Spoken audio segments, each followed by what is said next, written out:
I say, good chaps, do you want to get rich and retire early? Oh, ho, ho. You could live entirely off dividends and high yield option funds. And oh, there are so many ways to make passive income. You can trust Dividend Doug. Yes, you can. You can get wealthy beyond your wildest dreams while staying safe with dividend ETFs like SCHD. Let your money work. Wait, what was that? Stop right there, Dividend Doug. I'm here to put a stop to your devious investing traps. Oh no, it's Golden Return, McStuffy Index Dog's faithful sidekick. But that could only mean, oh no, he's here too! Friends don't let friends chase dividends. Dare to say no! This public service announcement is brought to you by Miller Momentum. As a reminder, I am not a financial advisor, and this is not financial advice. The content in this video is for entertainment and educational purposes only. Past performance is not indicative of future results. Statements made are my opinions. Investing involves risk. Always do your own research.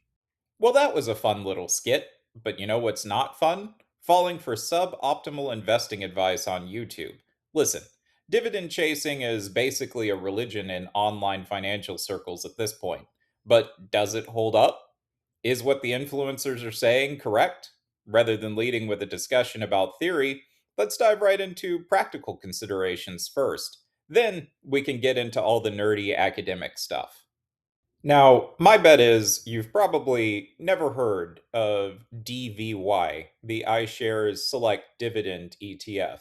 Its inception date was way back in the early aughts. And once I talk a little bit about how it works, it's going to start sounding very familiar.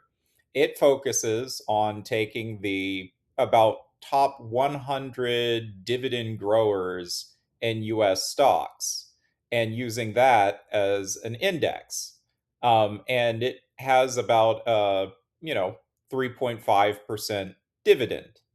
And if this is sounding a lot like SCHD, that's because DVY was the SCHD of its era. And it's actually still alive and operational.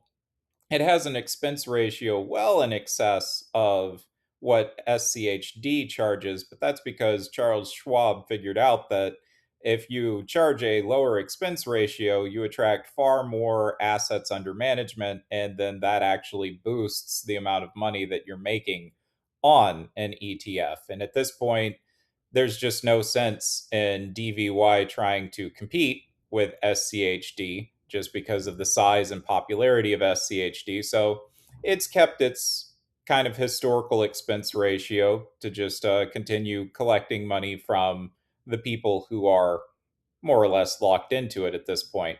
But anyway, you can see how it looks very similar to SCHD. And again, this is because the SCHD strategy has been tried in many iterations before.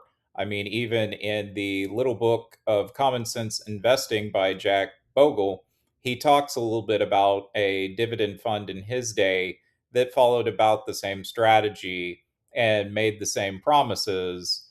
And I don't even know if it's still trading yet, but at that time, the people who were pushing these dividend funds were part of the movement that called itself the New Copernicans.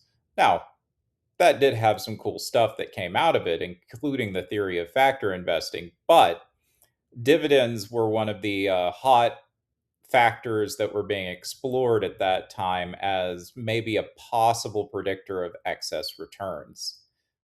Unfortunately, it just didn't work out empirically and in practice. So, right now, I'm going to show you what would have happened to somebody who retired with $2 million way back in the year 2003 in November. Let's say they've been a very faithful investor. They made it through the dot-com bomb because they were either investing broadly in an index or being a good value and dividend investor. So they really didn't get hit by all of the overvalued tech companies. But yeah, they've got $2 million to start with.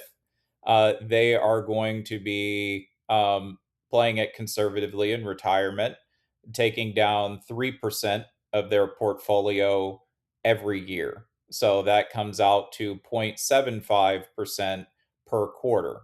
And our dividend investor is going to be with DVY, which was one of the more popular dividend options at the time. Again, it was kind of like the SCHD of its day, and that's the iShares Select Dividend ETF.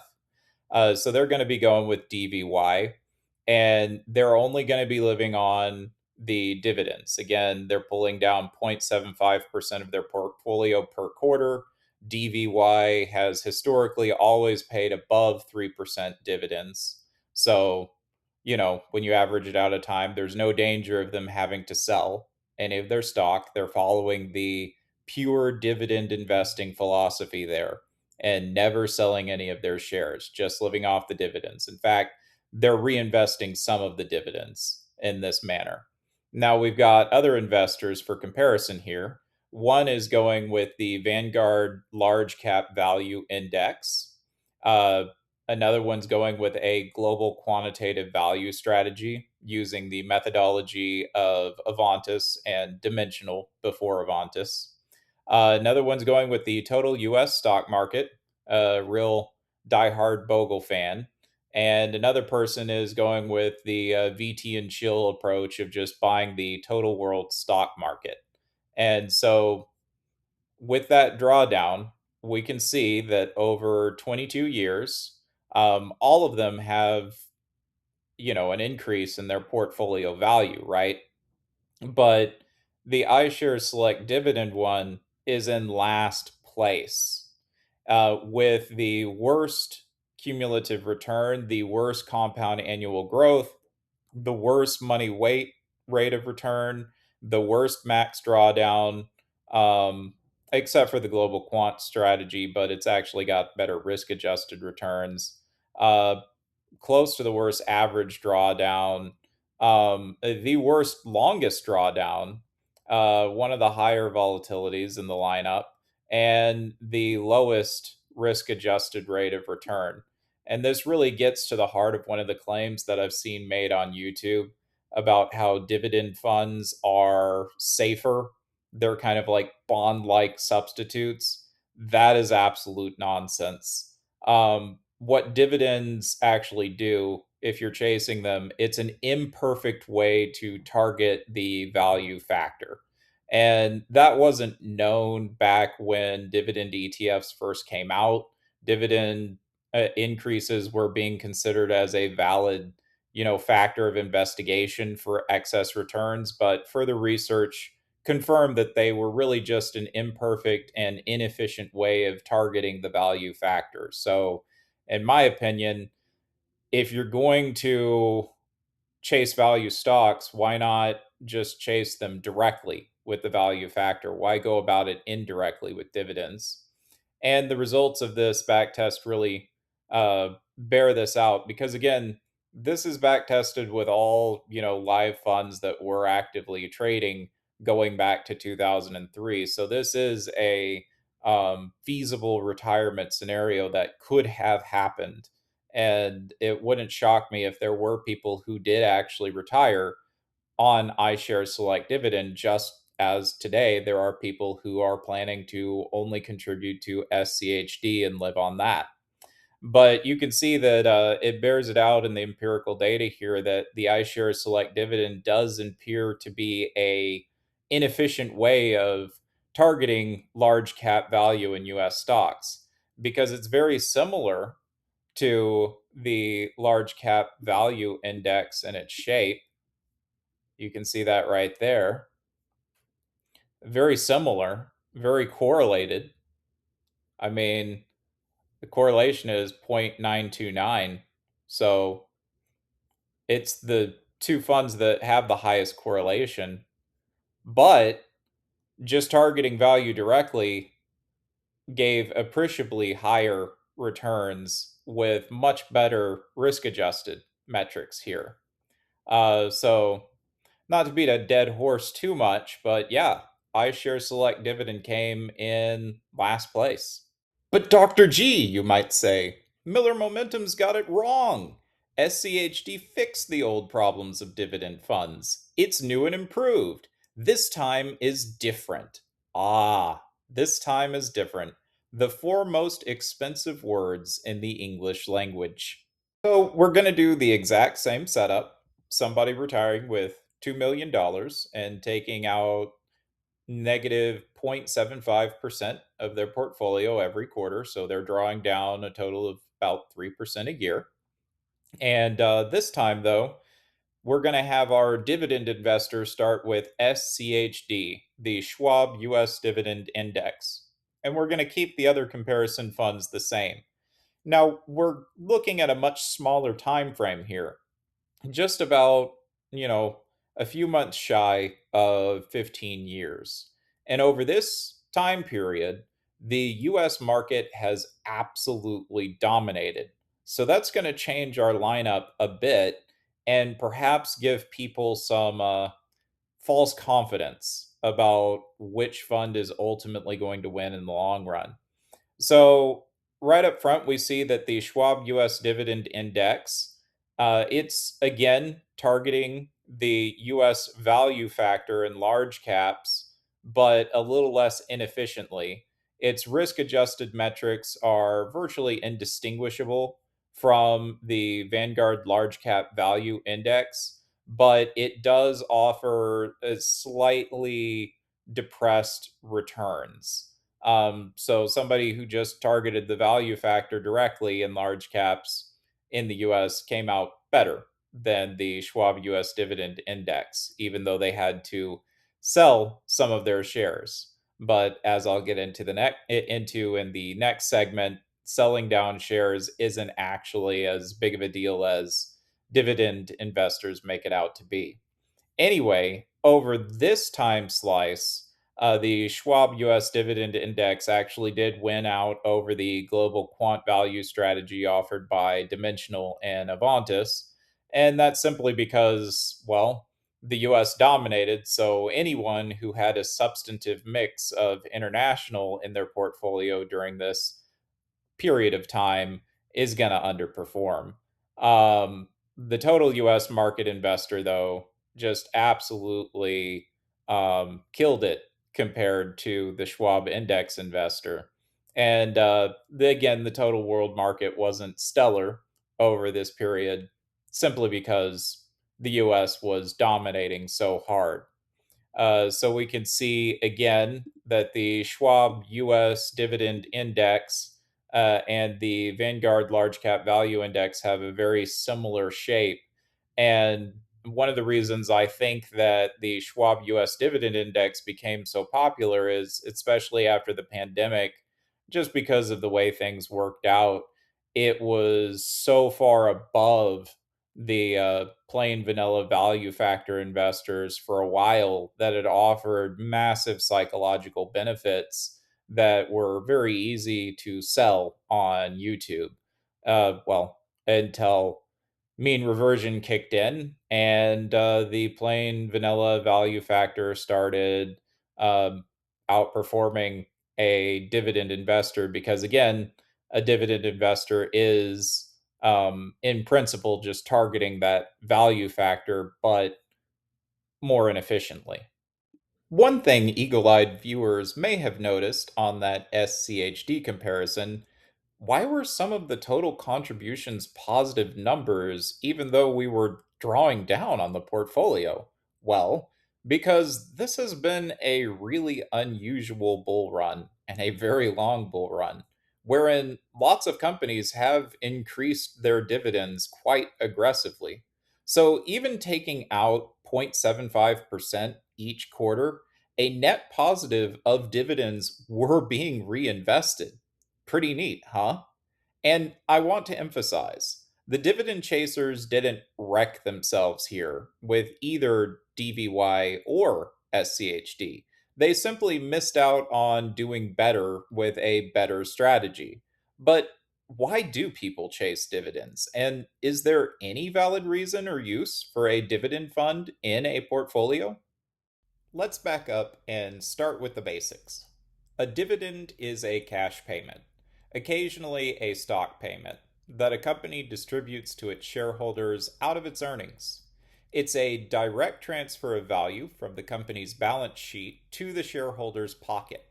In the US, most dividend paying companies pay quarterly, per share owned. Critically, dividends are not required by law or contract. They're declared at the discretion of the board of directors, who can raise, cut, or suspend them at any time based on business conditions. And one distinction that gets lost a bit: a dividend is not the same thing as a stock's total return. Total return is price change plus dividends received. The dividend is only one component of what an investor actually earns, so to speak. Mechanically, a dividend moves through four dates. First, declaration. The board announces the amount and when it'll be paid out. Second, the ex-dividend date. If you buy the stock on or after this date, you do not receive the upcoming payment. The previous owner does.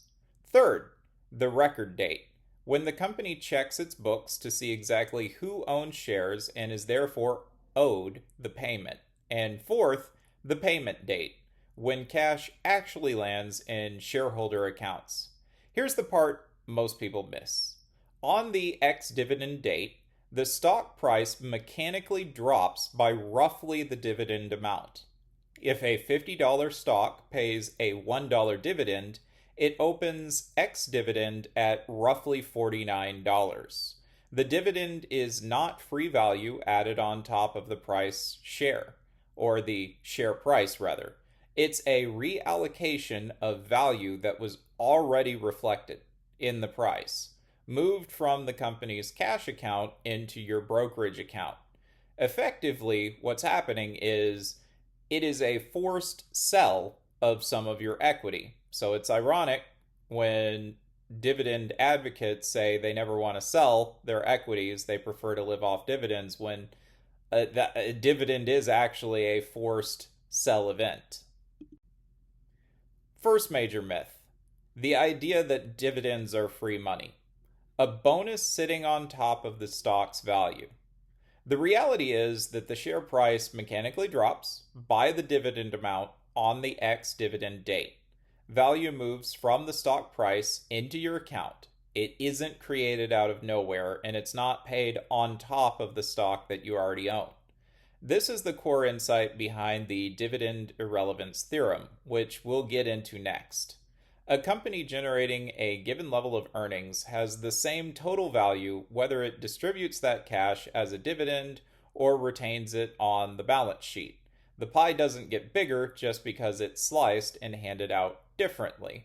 The only switch is, if they don't release a dividend, you can create your own artificial or synthetic dividend by just selling some of the stock. But if they do, then you don't have a choice. Some of your stock is just effectively sold and the cash distributed to you. Now, you can reinvest that cash, of course, and if it's in a tax sheltered retirement account, it really doesn't matter. But if you're in a brokerage account, well, the dividend is a taxable event no matter what. The second myth here: that a higher dividend yield signals a stronger, more generous company. Well, in reality, yield is dividend per share divided by price per share. So yield often spikes because the stock price has fallen, not because the company is paying out more. That's a classic yield trap. Distressed companies often show attractively high yields right before they cut the dividend. The academically supported approach is to focus on total return, price change plus dividends together, rather than yield in isolation. And there's a related misconception worth naming directly here. Dividend income isn't inherently safer than generating cash by selling a few shares. Both approaches draw down the same underlying pool of value. The dividend just does it automatically and less flexibly, without regard to your tax situation or the price at the time. And I know people get psychologically anxious about selling off shares because they say, well, eventually I'm going to run out. Well, actually not true, because companies are constantly splitting your shares and creating more shares, etc. And it's the exact same way with ETFs. When SCHD gets too expensive for people to buy single shares effectively anymore, then Schwab just declares, well, each share is now two shares, and that's just how it works. This brings us to the dividend irrelevance theorem, published by Franco, Modigliani, and Merton Miller in 1961. Their result was this: in a frictionless market, no taxes, no transaction costs, rational investors who don't care whether a dollar comes as a dividend or a capital gain, a company's dividend policy has no effect on its total value or on shareholder wealth. Firm value is driven entirely by investment decisions and the earning power of the underlying assets, not by how the resulting cash is distributed. Under this framework, an investor should be indifferent between receiving a dollar of dividends and a dollar of capital appreciation, because they can manufacture either one from the other, sell shares to create your own dividend, or reinvest a dividend to recreate a capital gain. Why does this matter? It's the theoretical baseline. It proves that dividends themselves don't actually create any value. So, if a preference for dividend paying stocks persists in the real world, and it clearly does, that preference has to be explained by something the model leaves out: taxes, behavior, or maybe corporate governance dynamics. That's what the rest of this little presentation is going to be about. The 1961 model assumes away three things that are all very real in practice. First, taxes. Dividends are taxed in the year they're received, while unrealized capital gains are not taxed at all until you actually sell. In a taxable account, an equivalent total return strategy, holding, say, growth oriented stocks and selling shares as needed, is usually more tax efficient than collecting dividends automatically. This is the single strongest, least debatable argument against dividend focused investing on pure economic grounds. Now, second, behavior. Investors engage in mental accounting, treating dividend income as spendable cash and treating principal as untouchable, even though economically a dollar of dividend and a dollar of share sale are close substitutes. Third, and related, the psychological comfort of a dividend check versus the discomfort of selling shares in a down year. Selling from a falling market feels like locking in a loss, even when the underlying economics of drawing down the portfolio are actually the same either way. None of these are irrational exactly, they're just outside of what the idealized 1961 model captured. Although I would argue that being afraid of selling into a falling market and preferring dividends isn't isn't exactly the most rational approach. So why do funds like SCHD exist at all if dividends themselves don't create value? Well, let's just take SCHD.